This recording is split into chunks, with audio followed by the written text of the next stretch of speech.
más de Con Todo y Pensini la tarde de hoy. Hoy, por supuesto, tenemos ya en el estudio al señor Luis Toti Medina, vicepresidente de la Asociación Venezolana de Consultores Políticos, Abencopol. Muchísimas gracias, señor Medina, Francia, por atendernos la tarde de hoy. Muchísimas gracias y gracias a ustedes por la oportunidad de hacer llegar este mensaje a toda Venezuela, a los millones de venezolanos que ven la señal de Globovisión y en especial el programa de Pedro.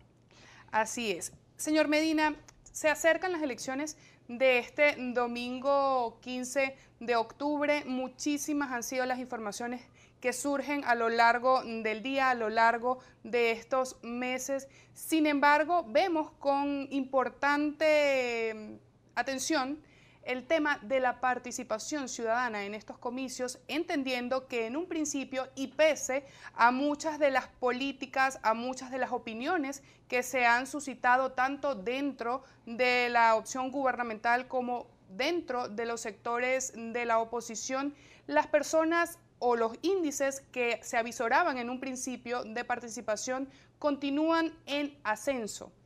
¿Cómo leemos los índices y los niveles de participación de cara a esta elección del domingo? Es correcto.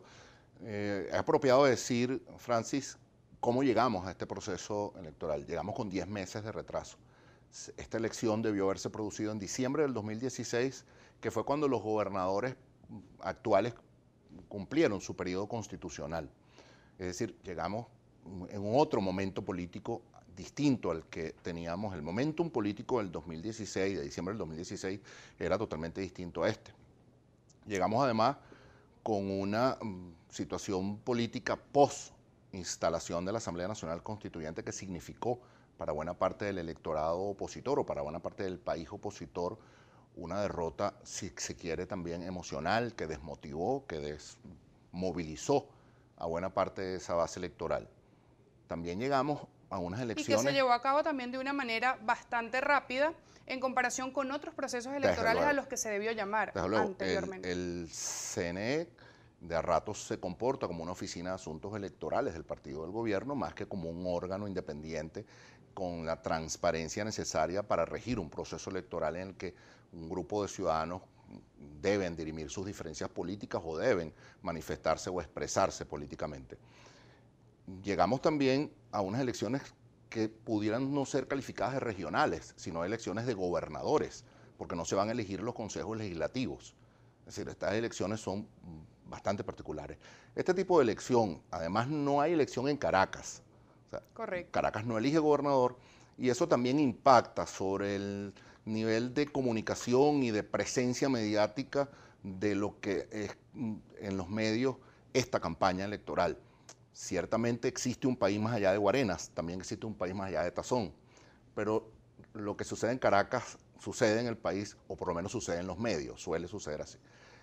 Este tipo de elección también concita poco interés de los ciudadanos generalmente.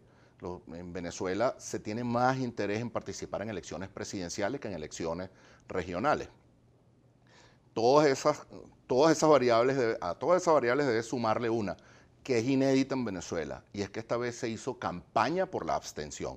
Es decir, hay ciudadanos venezolanos que creen que es una acción política el abstenerse de votar, es una acción política que deslegitima o invalida al gobierno, y han hecho una promoción intensa en eso que de a ratos solemos llamar Twitterzuela, que es un país en Twitter y hay un país en Venezuela.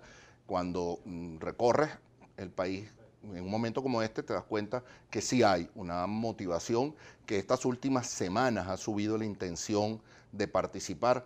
Edgar Gutiérrez, un consultor político venezolano muy brillante, ha publicado recientemente su estudio de Benebarómetro, en el cual el 55, y tanto por ciento de los venezolanos definitivamente manifiesta que definitivamente sí irá a votar, y otro 22,7 dice que probablemente irá a votar.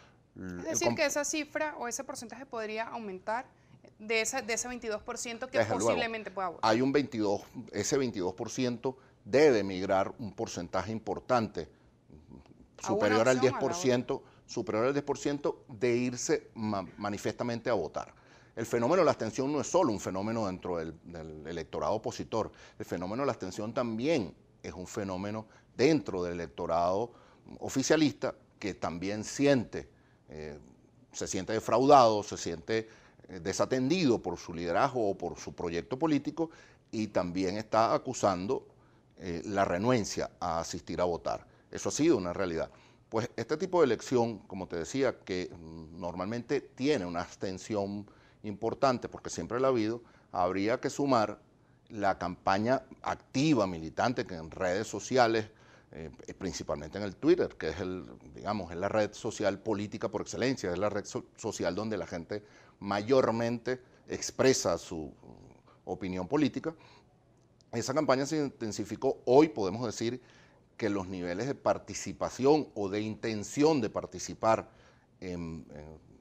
por parte de los venezolanos va a ser superior al 60%, es muy seguro.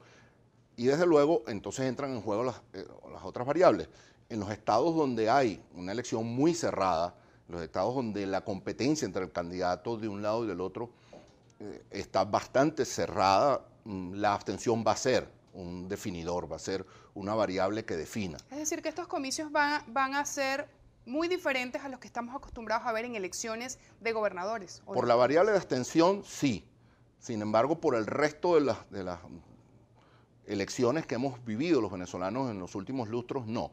En Venezuela, toda elección termina convirtiéndose en un plebiscito.